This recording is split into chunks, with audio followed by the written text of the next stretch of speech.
maa ngi dégg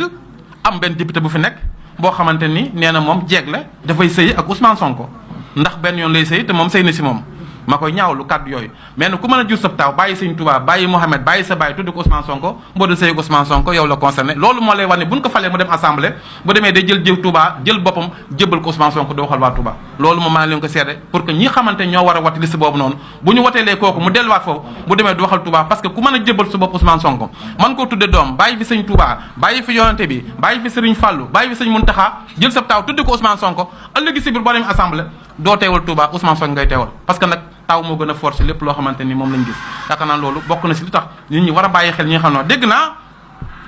mu ni man Cheikh Abdou Bara Dolly député laa boo xam ni dama daa dem lijjanti jënd ay machine wal jënd ay moto pompe mais député bu ne loolu ngay wut man dama daa dem jaay sama alal liggéey am sama alal ñëw jënd ko ay moto pompe jënd ko ay machine wal xëcc ko ndox jàppale jege si ay financement defar courant loolu mooy sama rôle te loolu maa ko def sama xaalisu bopp benn dërëmu jàmbur mu see dugg parce que nag dama jàpp ne sama alal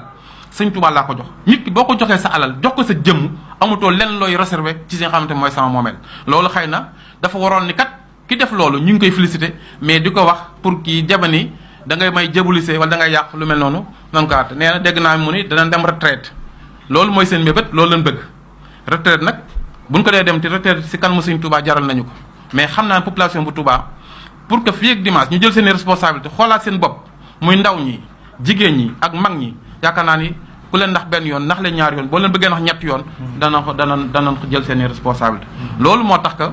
ñun ñi nga xamante ñooy waa coalition jàmm ak njariñ te